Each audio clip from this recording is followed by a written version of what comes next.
The bright lights of Studio 7 flashed in patterns that would make most humans dizzy. But Jake Morrison had been doing this job for 23 years, and nothing bothered him anymore. He stood in front of the mirror in his dressing room, fixing his tie and practicing his mean smile. Tonight was going to be special. Tonight, he was going to destroy two of the most loved humans in the galaxy. Jake's show was called Morrison's Midnight Mayhem. Every night at midnight, Earth time, beings from 17 different star systems tuned in to watch him tear apart his guests. He was famous for making tough alien warriors cry like babies.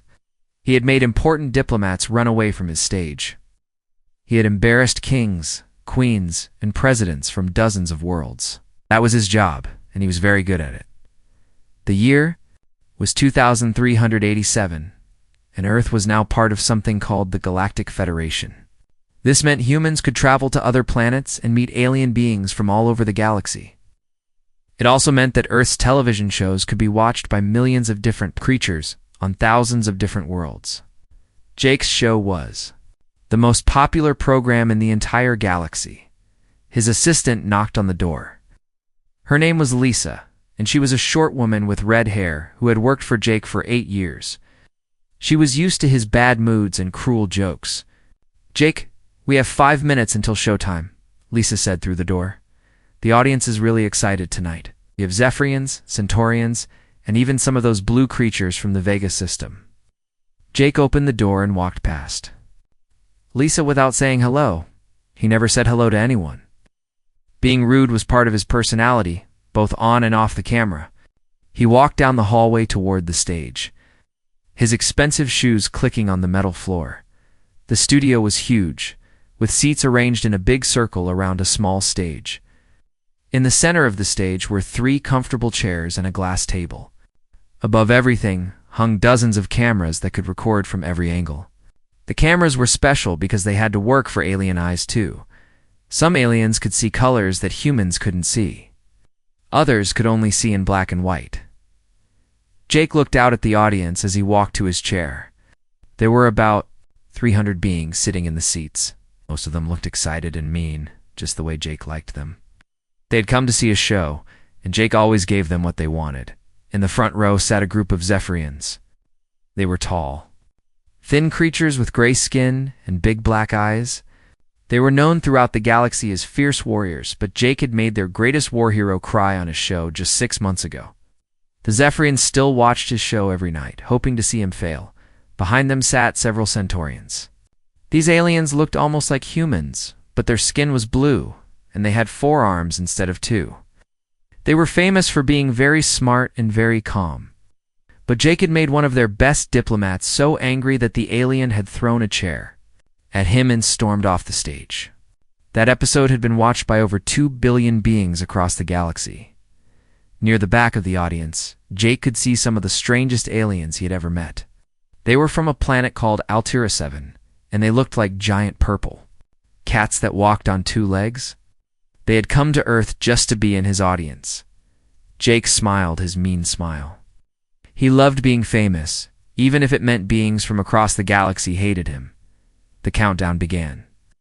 In 30 seconds, his show would start broadcasting to billions of creatures on thousands of worlds. Jake sat in his chair and looked at the 2 empty chairs across from him. Soon, those chairs would be filled by his most important guests ever. Keanu Adams and Sandra Mitchell were legends. They had been movie stars back in the old days, before humans joined the galaxy. Now they were over 300 years old, kept alive by special medical technology. They traveled from planet to planet as Earth's cultural ambassadors, representing humanity to alien civilizations. Everyone in the galaxy knew their names. Everyone loved them. They were kind, humble, and wise. They had helped solve wars between alien races. They had brought peace to worlds that had been fighting for centuries. They were everything that Jake Morrison was not. That was exactly why Jake wanted to destroy them. His plan was simple. He had spent months researching their past. He had found old stories about them from Earth's newspapers and magazines. He had dug up every mistake they had ever made, every bad decision, every moment of weakness. He was going to use all of this information to embarrass them in front of the entire galaxy. Jake had destroyed hundreds of guests over the years, but never anyone this important. If he could break these two beloved humans, he would become the most powerful talk show host in galactic history. Every alien race would fear him. Every important person would be afraid to appear on his show. The red light on the main camera began to flash. Jake straightened his tie one more time and put on his nastiest smile. In 10 seconds, he would be live on television across 17 star systems. Lisa gave him the countdown with her fingers. 5, 4, 3, 2, 1. "Good evening, Galaxy," Jake shouted into the camera. "Welcome to Morrison's Midnight Mayhem, the show that asks the questions everyone else is too afraid to ask. I'm your host, Jake Morrison, and tonight we have two very special guests." The audience began to clap and cheer. Some of the aliens made sounds that humans couldn't make, but which meant the same thing. Tonight, we're going to meet two humans who claim to be humble servants of peace. Jake continued, his voice getting meaner with each word. But are they really as perfect as everyone thinks? Are they really as kind and wise as they pretend to be? Or are they just very good actors who have been fooling the galaxy for centuries? The audience got louder. They could sense that something big was about to happen. Ladies and gentlemen, beings and creatures of all kinds, please welcome Earth's so-called cultural ambassadors, Keanu Reeves and Sandra Mitchell. The two humans walked onto the stage, smiling and waving at the audience. They looked calm and peaceful, just like they always did. They had no idea what Jake had planned for them. As they sat down in their chairs, Jake's mean smile got even bigger. This was going to be the best show of his career. Keanu Reeves and Sandra Mitchell sat down in the comfortable chairs across from Jake Morrison. They both smiled at the audience and waved. The aliens in the crowd cheered and made happy noises. Even though they had come to see Jake be mean, they still loved these two humans. Keanu looked exactly like he had 300 years ago. The life extension technology had kept him young and healthy. His dark hair was still thick, and his kind eyes still sparkled when he smiled. He wore a simple, black suit and looked very calm. Sandra sat next to him, her blonde hair shining under the bright studio lights. She also looked the same as she had centuries ago. She wore a blue dress and had a warm smile that made even the scariest aliens in the audience feel happy. Both humans seemed completely relaxed, as if they were sitting in their own living room. Instead of on the most dangerous talk show in the galaxy, Jake waited for the audience to get quiet. He looked at his two guests with his mean smile. In his hand, he held a small device that could project holographic images into the air above the stage. He had loaded it with hundreds of pictures and old newspaper stories about Keanu and Sandra. From their past. Well, Jake said, his voice dripping with fake friendliness. Look who we have here tonight. Two of the galaxy's most beloved humans. Two people who everyone thinks are perfect. The audience leaned forward in their seats. They could tell that Jake was about to attack his guests. This was what they had come to see. But I have to ask, Jake continued, his smile getting nastier. Are you really as good as everyone thinks you are? With a click of his device, a holographic image appeared above the stage. It was an old newspaper headline from Earth from over 200 years ago. The headline read, "Movie star gives away millions, tax scam, or real charity." "Let's talk about your so-called charitable giving," Jake said, pointing at the hologram. "My research team has been very busy. They found some very interesting information. About your past donations, more holographic images appeared. Old magazine articles, tax documents, and photos of Keanu and Sandra at charity events." Jake had spent months collecting all of this information. "According to these documents," Jake said, his voice getting louder, "you both gave away millions of dollars over the years, but my experts say this was just a way to avoid paying taxes. You weren't really trying to help people. You were just trying to keep your money away from the government." The audience made excited noises. Some of the aliens had special organs that glowed when they were excited, and the studio began to fill with strange colored lights. Keanu and Sandra looked at each other. Neither of them seemed upset or angry. They just looked ... interested. As if Jake had said something curious rather than something mean. "That's an interesting theory," Keanu said quietly. His voice was the same calm, gentle voice that had made him famous in movies centuries ago. Can you tell us more about how you came to that conclusion? Jake was surprised. Usually, when he attacked his guests like this, they would get angry or start defending themselves. Keanu seemed genuinely curious about Jake's accusations. Don't try to change the subject, Jake snapped. He clicked his device again, and new images appeared. These were pictures of Sandra from her younger days, at parties and events with other celebrities. And you, Sandra, Jake said, turning to face her. You claim to be this humble, down-to-earth person, but look at these pictures. Expensive clothes, fancy parties, celebrity friends. You lived like a queen while ordinary people struggled to pay their bills. Sandra nodded thoughtfully, as if Jake had made a good point. You're right that I went to a lot of parties when I was younger, she said. I did wear expensive clothes, but can you help me understand why that makes me a bad person? Ken, Jake was confused. Sandra wasn't defending herself or making excuses. She was asking him to explain his thinking. This wasn't how his show usually worked. The audience was starting to murmur among themselves. The Zephyrians in the front row looked puzzled. The blue Centaurians were whispering to each other in their strange language. Even the purple cat-like aliens from Altair 7 seemed confused. Jake decided to try a different approach. He clicked his device again, and this time personal photos appeared. Pictures of Keanu and Sandra with their families, their friends, their romantic partners from over the years. Let's talk about your personal relationships, Jake said, his voice getting meaner. Both of you have had many relationships over the centuries. Some ended badly. It's caused pain to the people you claim to love. How do you explain that? He showed pictures of ex-boyfriends and ex-girlfriends. Old wedding photos and newspaper stories about breakups and divorces. He had dug up every piece of personal information he could find about their private lives. This woman here, Jake said, pointing to a photo of one of Sandra's former girlfriends, says you broke her heart. And this man, he pointed to another. Photo claims you promised to marry him, but then left him for someone else. The audience was now completely quiet. This was getting very personal, even for Jake's show. Some of the aliens looked uncomfortable. Others looked excited, waiting to see how the two humans would react. But Keanu and Sandra still looked calm. They studied the photos with interest, as if they were looking at pictures in a museum instead of embarrassing moments from their own lives. Jake, Sandra said softly, these are all real events from our past. We never claimed to be perfect. We've made mistakes just like everyone else. But can I ask you something? Jake was getting frustrated. His guests were supposed to be crying. Or angry by now. They were supposed to be defending themselves or trying to explain away their mistakes. Instead, they seemed completely at peace with everything he was showing them. What? Jake snapped. Why are you so interested in our failures? Sandra asked. In all your research, did you find any stories about the good things we've done? Did you find any information about the people we've helped or the problems we've solved? Keanu nodded.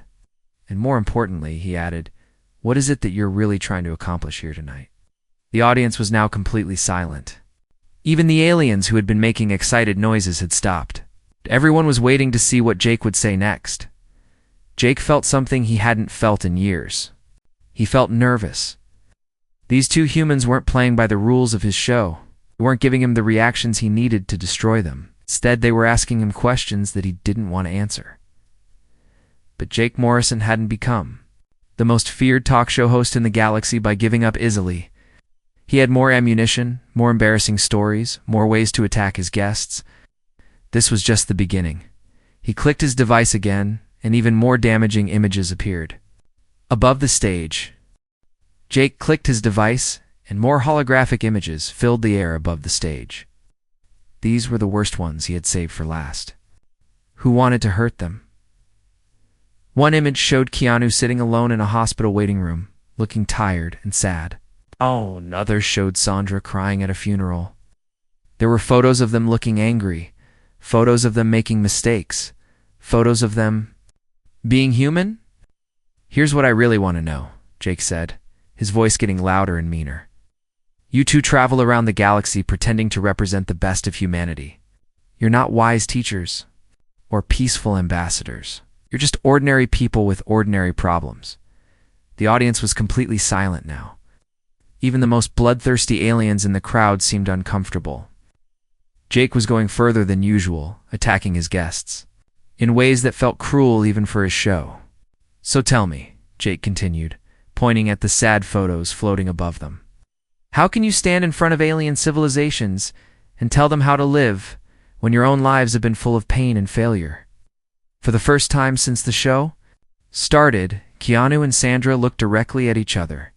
Something passed between them, a look that lasted only a few seconds but seemed to carry years of understanding. Then Keanu turned to face Jake. His eyes were still kind, but now they seemed to see right through the talk show host when he spoke. His voice was quiet but somehow filled the entire studio. "Jake," Keanu said, "you seem to be carrying a lot of pain. What happened to you that made you believe the worst in everyone?" The question hit Jake like a punch in the stomach. He had been expecting Keanu to defend himself or explain away the embarrassing photos. He had not been expecting Keanu to ask about his feelings. "I'm not here to talk about me," Jake said quickly. "The show's about you two and your fake perfect lives." But Sandra was already speaking. Her voice was as gentle as Keanu's, but it carried the same strange power. "We've lived long enough to understand that hurt people," she said. "Your questions aren't really about us, are they? They're about something else entirely." Jake felt his face getting red. This was not how his show was supposed to work. He was the one who asked the questions. He was the one who made people uncomfortable. His guests were supposed to squirm and make excuses, not turn the conversation back on him. "You don't know anything about me," Jake said, but his voice didn't sound as confident as before. "We know you lost both your parents when you were young," Keanu said softly. "We know you grew up angry at the world. We know you've spent your whole career trying to prove that everyone is as broken as you feel inside." The studio was so quiet that you could hear the hum of the cameras. Across the galaxy, billions of beings were watching this strange conversation. They had tuned in to see Jake Morrison destroy two beloved humans. But instead, they were watching those humans offer kindness to their attacker. Jake's hand was shaking as he held his hologram device. "How do you know about my parents?" he whispered. "Guys, we cared enough to learn about you before we came here tonight," Sandra said. "We know your father died in the war on Proxima Centauri when you were 12. We know your mother died of grief 2 years later. We know you've been angry for 40 years, and we know that anger is eating you alive." Tears started to form in Jake's eyes, but he blinked them away. It was on live television. He couldn't show weakness in front of billions of viewers. "That doesn't excuse what you've done," Jake said, but his voice was much quieter now. "You've still lived fake lives. You still pretended to be better than everyone else." Keanu leaned forward in his chair. "Jake, look around this studio. Look at your audience." Jake looked out at the crowd. He saw Zephyrian warriors sitting next to Centaurian diplomats. He saw purple Catalians from Altera 7 sharing seats with creatures he couldn't even identify. Dozens of different species, many of whom had been enemies for centuries, all sitting together peacefully. "Do you see what's happening here?" Sandra asked. "Beings from across the galaxy are watching us right now. Human children on Earth are staying up late to see this show. Alien younglings on 100 different worlds are learning about humans by watching us." Keanu nodded. "Right now. At this very moment, you have the attention of more living beings than any human in history. What do you want to teach them?" Jake's mean smile was completely gone now. He looked confused and lost, like a little boy who had gotten in trouble and didn't understand why. "I want to teach them the truth," Jake said weakly. "I want to show them that nobody is really good, that everyone is selfish and cruel deep down." "But why?" Sandra asked. "Why do you want children across the galaxy to believe that? Why do you want young beings to grow up thinking the worst about everyone they meet?" For the first time in 23 years of hosting his show, Jake Morrison didn't have an answer. He sat in his chair, holding his device full of embarrassing photos, and realized that he couldn't explain why he had spent his life trying to hurt people. "We've made mistakes. We've hurt people. We've failed in ways big and small.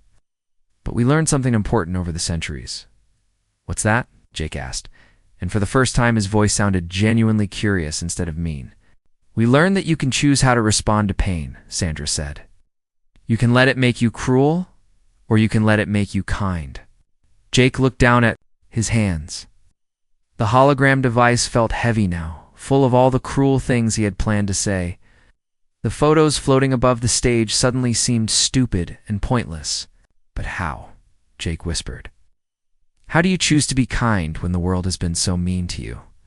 Keanu and Sandra looked at each other again, and then they both looked at Jake, with expressions full of genuine care. The same way you choose anything else, Sandra said. One decision at a time. One moment at a time. One conversation at a time. The aliens weren't waiting for blood anymore. They were listening to something they had never heard before on Jake Morrison's show. They were listening to hope. Jake Morrison sat in his chair, looking smaller than he had just minutes before. The holographic images were still floating above the stage, but nobody was paying attention to them anymore. The embarrassing photos that Jake had thought would destroy his guests now seemed like nothing more than old memories. The audience was still completely quiet. Across the galaxy, billions of beings were watching something they had never seen before. They were watching the most feared talk show host in 17 star systems sitting helplessly while his guests tried to help him. Jake's hands were shaking now. He kept opening his mouth to say something mean, something that would get his show back on track, but no words came out. Every time he looked at Keanu and Sandra, he saw something in their eyes that he had never seen before. They actually cared about him. I don't understand, Jake finally whispered. Why are you being nice to me? I've been trying to hurt you for the last 30 minutes. I brought up your worst moments. I tried to embarrass you in front of the whole galaxy. Sandra leaned forward in her chair. Jake, can I tell you something? We knew exactly what you were planning to do tonight. We knew about all the research you had done. We knew about the photos and the old stories you had found. Jake's eyes got wide. You knew. Keanu nodded. We've been doing this for a long time. Jake, we've appeared on thousands of shows across hundreds of worlds. We've met hosts who wanted to hurt us before, but we came here anyway. Why? Jake asked. The word came out like a cry for help. Because we knew that under all that anger, there was a person who was hurting, Sandra said. We knew that someone who spends their life trying to prove that everyone is bad must be carrying a lot of pain themselves. Jake felt tears starting to form in his eyes again. This time, he didn't try to blink them away. But I've been so mean to so many people. I've made aliens cry. I've embarrassed leaders and heroes. I've spent 23 years being cruel. And why did you do that? Keanu asked gently. Jake thought about the question. He had never really asked himself why he enjoyed hurting people. It had just always felt good to prove that everyone was as broken as he was. Because, Jake said slowly, if everyone else is bad, then I don't have to feel guilty about being bad too. The words hung in the air for a long moment. Even the aliens in the audience seemed to understand what Jake had just admitted. Many of them had never heard a human speak so honestly about their feelings. Sandra made a gentle observation that would later be remembered across the galaxy. Jake, you're broadcasting to 17 star systems right now. There are children watching, human children on Earth who should be sleeping, Altarian younglings who are learning about humans for the first time, Evian cubs who have never seen our species before. She gestured to the cameras that surrounded them. Right now, at this very moment, young beings across the galaxy are watching you and learning what humans are like. What do you want them to learn from this moment? Jake looked around the studio with new eyes. He saw the cameras, each one representing millions of viewers on different worlds. He thought about all the children who were watching, all the young aliens who were forming their first opinions about humanity. I never thought about that, Jake said quietly. Keanu added, we know you. Lost your parents in the Proxima Centauri conflict. We know you've been angry for 40 years. But look around you, Jake. Look at this audience. Jake looked out at the crowd. For the first time, he really saw them. Zephyrian warriors were sitting next to the same Centaurian diplomats they had been fighting for decades. Purple Catalians from Altera 7 were sharing space with blue-skinned creatures from the Vega system. Dozens of different species, many of whom were traditional enemies, all sitting together peacefully. We're all here, Keanu continued. Different species, different worlds, different ways of thinking. But we're all trying to understand each other. Isn't that more interesting than tearing people down? Jake felt something shift inside him. It was like a wall that he had built around his heart was starting to crack. "But I don't know how to do anything else," he said. "Being mean is all I know.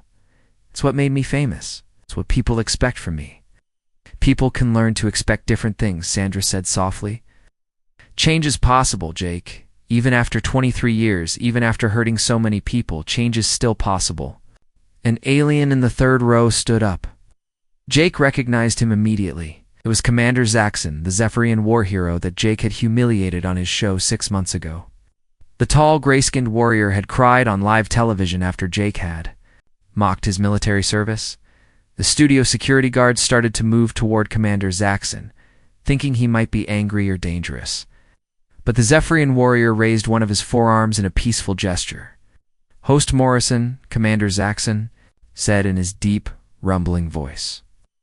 "I came here tonight expecting to watch you suffer as you made me suffer. But instead I see a being in pain, just as I was in pain." Jake stared at the alien warrior. "Commander, I'm sorry. What I did to you was wrong." "Yes, it was wrong," Commander Zaxxon agreed. "But I have been wrong too. I have carried anger toward you for many months. I have wished for revenge. But these humans have shown me something different tonight." The Zephyrian looked at Keanu and Sandra with respect. "They have shown me that forgiveness is stronger than revenge, that understanding is more powerful than anger." Other aliens in the audience began to murmur among themselves. The Centaurian diplomat that Jake had embarrassed months ago stood up from her seat. She was a tall, blue-skinned woman with 4 arms and large, intelligent eyes. "Too came here for revenge," she said in her musical voice. "But I see now that revenge would only create more pain. If these humans can choose kindness when faced with cruelty, then perhaps we can all learn to make better choices." Jake felt overwhelmed. He had spent his entire career making enemies, and now those enemies were offering him forgiveness. He didn't understand how this was happening. "I don't deserve this," Jake said, tears now flowing freely down his face. "I've been horrible to all of you." "Deserving has nothing to do with it," Sandra said.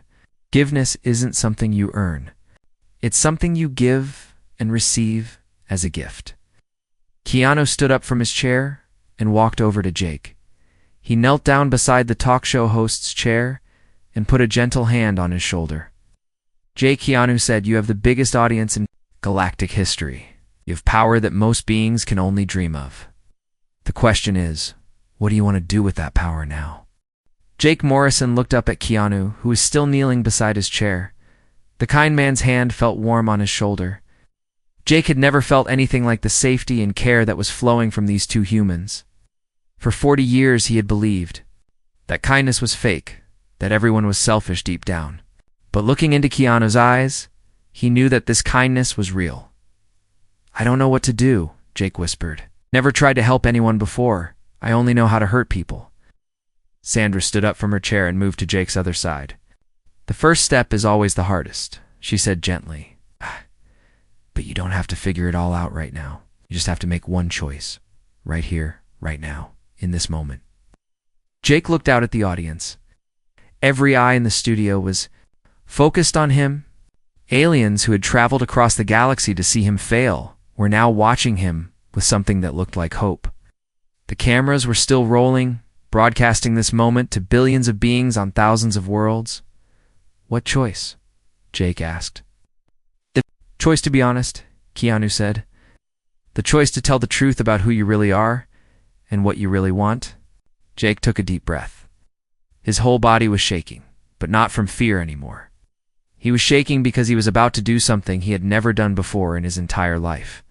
He was about to be completely honest on live television. "I'm scared," Jake said, and his voice carried across the studio and out into space. "I'm scared that if I stop being mean, nobody will pay attention to me anymore. I'm scared that if I stop making people feel bad, I'll have to face how bad I feel inside." The audience was completely silent. Even the breathing of 300 different species couldn't be heard. "I lost my parents when I was young," Jake continued, tears streaming down his face. "They died in a stupid war that didn't have to happen. I was so angry and I've been angry ever since." I thought that if I could make everyone else feel as bad as I felt, then somehow I would feel better.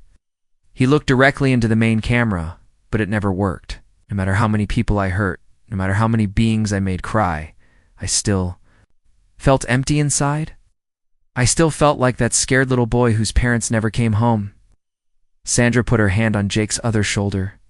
Jake, can you tell the audience what you really want? Not what you think you want, but what your heart wants. Jake closed his eyes for a moment. When he opened them, he looked different. The mean expression that had been on his face for 23 years was gone. In its place was something soft and vulnerable. I want to matter, Jake said quietly. I want my life to mean something. I want to help instead of hurt. I want to use this show to bring beings together instead of tearing them apart. Soon as the words left his mouth, something amazing happened in the studio. Commander Zaxxon, the Zephyrian warrior, began to make a sound that humans had never heard before. It was deep and musical, like singing mixed with humming. Other Zephyrians in the audience joined in. The Centaurian diplomat started making her own sound, a high bell-like noise that blended perfectly with the Zephyrian song. Soon all the Centaurians in the audience were adding their voices. The purple Catalians from Altair 7 began purring in harmony. The blue creatures from the Vega system made whistling sounds that rose and fell like ocean waves. Within moments, the entire studio was filled with the most beautiful music anyone had ever heard. What's happening? Jake asked, looking around in wonder. They're singing, Sandra said, her own eyes filling with tears. Each species has its own way of expressing joy and hope. They're singing because they've just witnessed something beautiful, Keanu smiled. They've seen a being choose love over fear. They've seen someone decide to heal instead of hurt. That's worth singing about. But the music wasn't just coming from inside the studio. Jake's communication system started beeping with incoming messages. His assistant Lisa, who had been watching from backstage, ran onto the set with a tablet full of communications from across the galaxy.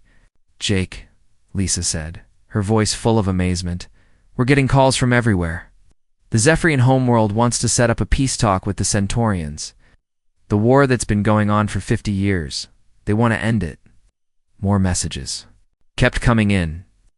The leaders of Altair 7 are asking if you would host a cultural exchange program. The vegan system wants to send young beings to Earth to learn about human kindness. Jake stared at the tablet. But I don't understand. I get it. This happened so fast? Because you showed them something they had never seen before, Keanu explained. You showed them that even the meanest, angriest being in the galaxy could choose to change. If you can change, then anyone can change. Sandra nodded. And if anyone can change, then maybe old enemies can become friends. Maybe wars can end. Maybe the galaxy can be a better place. The singing in the studio was getting louder and more beautiful. Beings who had been enemies for centuries were harmonizing together, creating music that had never existed before. The sound was so powerful that it seemed to fill not just the studio, but the entire space around Earth. Jake stood up from his chair on shaky legs. He walked to the center of the stage where all the cameras could see him clearly. The singing continued around him, but he raised his hand, and slowly the audience became quiet. I have something to say to every being who is watching this show, Jake said, his voice stronger now. For 23 years, I have used this platform to spread cruelty and pain. I have taught children across the galaxy that the way to get attention is to hurt others. I have made enemies out of beings who could have been friends. He paused, looking out at the audience and then directly into the cameras. But that ends tonight. Starting right now, this show will be different. Instead of tearing people down, we will build them up. Instead of looking for the worst in beings, we will look for the best. Instead of creating enemies, we will create friends. The audience erupted in cheers and songs and sounds of joy from dozens of different species. The noise was so loud that it could probably be heard from space. But Jake wasn't finished. One more thing to say, and it was the most important thing he had ever said in his life. And to every young being who is watching tonight, to every child on every world, I want you to remember this moment. I want you to remember that it is never too late to choose kindness. It is never too late to change. It is never too late to Decide that you want to make the galaxy a better place instead of a worse one. The cheering got even louder. Across the galaxy, beings were dancing in their homes, crying tears of joy, and calling their former enemies to make peace. What would later be known as the Morrison moment had begun. 3 months had passed since that night in Studio 7. Jake Morrison stood in the same studio, but everything was different now. The chairs were arranged in a circle instead of facing each other like enemies. The harsh white lights had been replaced with warm golden ones that made everyone look peaceful, instead of holographic weapons for attacking his guests. Jake now had devices that could translate languages and help different species understand each other better.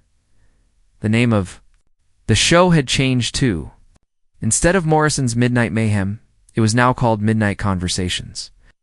Every night, beings from across the galaxy tuned in to watch something they had never seen before. They watched former enemies sit together and talk about their problems. They watched species that had been fighting for centuries learn to understand each other. Tonight's show was special. It was the 3-month anniversary of what everyone now called the Morrison moment. And Jake's guests were the same to humans who had changed his life and the galaxy forever. Keanu Adams and Sandra Mitchell sat in the circle with Jake. This time they weren't alone. Commander Zaxxon, the Zephyrian warrior, sat next to Ambassador Lyra, the Centaurian diplomat. Both had become regular co-hosts on the show, helping to translate not just languages, but cultures and ways of thinking. Months ago, Jake said to the camera, "I was the meanest person in the galaxy. I spent my days trying to hurt people and make them feel bad about themselves. But these two humans taught me something that changed everything." He looked at Keanu and Sandra with genuine love and gratitude. "They taught me that kindness is not weakness. They taught me that helping others doesn't make you smaller, it makes you bigger. And most importantly, they taught me that it's never too late to choose who you want to be." The audience tonight was different too. Instead of bloodthirsty aliens hoping to see someone get hurt, the seats were filled with beings who had come to share their stories and learn from each other. In the front row sat a group of young aliens from different worlds, all wearing translation devices so they could understand every word. "Commander Zaxxon," Jake said, turning to the Zephyrian warrior, "can you tell our audience what has happened in your sector since that night?" The tall, gray alien smiled, something that would have been impossible 3 months ago. "The 50-year war between my people and the Centaurians officially ended last week," he said in his deep voice. "Our young warriors are now training together instead of fighting each other. We are building schools on both our worlds where Zephyrian and Centaurian children will learn side by side." Ambassador Lyra nodded, her 4 blue arms moving gracefully. As she spoke, "What we discovered is that most of our fighting came from fear and misunderstanding. When we actually talked to each other, really talked, we found out that we wanted the same things: peace, safety for our families, and a chance for our children to have better lives than we did." Jake felt his heart swell with pride. This was so much better than anything he had accomplished in 23 years of being cruel. And what about the other sectors? "The changes are happening everywhere," Keanu said. "The Altarian system has opened its borders for the first time in a century. The vegan colonies are sharing their advanced farming technology with worlds that have been struggling with hunger. The purple cat people from Altera 7 have started a cultural exchange program with 12 different species," Sandra added. "But the most amazing thing is what's happening with the children. Young beings across the galaxy are growing up with a completely different idea of what's normal. Instead of learning that different species should fight each other, they're learning that different species can be friends." Oh. Jake nodded. He had been getting reports from across the galaxy about young aliens who were solving conflicts with conversation instead of violence, who were reaching out to help other species instead of fearing them. "We have a special guest tonight," Jake announced to the camera. "Someone who traveled a very long way to be here." A small alien walked onto the stage. She looked like a miniature version of the purple cat people from Altera 7, but she was obviously very young. Her purple fur was bright and fluffy, and her big eyes sparkled with curiosity. "Hey, this is Zara," Jake said gently. "She's 8 years old and she lives on Altire 7. Zara, can you tell our audience why you wanted to come on the show tonight?" The little alien spoke in a high, sweet voice that the translation devices turned into perfect human English. I wanted to thank you, Mr. Jake. Before your show changed, my mommy told me that humans were scary and that I should stay away from them. But after I watched you and Mr. Keanu and Miss Sandra, I knew that humans could be nice. At the camera, with her big, innocent eyes, now I'm learning human language in school, and next year I'm going to visit Earth and meet human children. My teacher says that if we learn about each other when we're young, we'll never want to fight when we're old. Jake felt tears starting in his eyes, but these were happy tears. This little alien child represented everything he had hoped for when he decided to change his show. Zara, do you have a message for all the children who are watching tonight? Sandra asked. The little alien nodded seriously. I want to tell all the kids on all the worlds that being different is good. My purple fur and your pink skin and the Zephyrian's gray skin are all beautiful. And our different languages and different ways of thinking make the galaxy more interesting, not more scary. The audience applauded. And the sound was music itself, as dozens of different species showed their appreciation in their own ways. As the show continued, more amazing news was shared. Galactic Federation had officially declared Jake's show to be an instrument of peace and was using it to help solve conflicts between member worlds. Several wars had ended not through fighting, through the kind of honest conversation that Jake now hosted every night. Universities across the galaxy were studying the Morrison method, trying to understand how simple kindness and honest communication could solve problems that violence had never been able to fix. But perhaps most importantly, a whole generation of young beings was growing up with the idea that differences should be celebrated, not feared. That problems should be solved with words, not weapons. That the galaxy was big enough for everyone to be different and still be friends. As the show ended, Jake stood with Keanu, Sandra, Commander Zaxxon, Ambassador Lyra, and little Zara. They looked out through the studio's dome at the stars beyond Earth. Ships from dozens of different worlds could be seen coming and going peacefully, carrying beings who were no longer afraid of each other. You know, Jake said quietly, 3 months ago I thought the only way to be important was to tear people down. I thought the only way to get attention was to hurt others. And what do you think now? Keanu asked. Jake smiled, and it was the most genuine smile of his life. Now I know that the most important thing anyone can do is help others see the best in themselves. Now I know that the galaxy doesn't need more cruelty, it needs more kindness. Sandra put her hand on his shoulder. That's what humans do, Jake. We see potential in everyone, even when they can't see it themselves. Even when they've given up on themselves. They stood there looking at the stars. Jake realized that he had finally found what he had been searching for his entire life. He had found a way to matter, a way to make a difference, a way to leave the galaxy better than he had found it. The Morrison moment had become the Morrison legacy, and it would continue long after all of them were gone.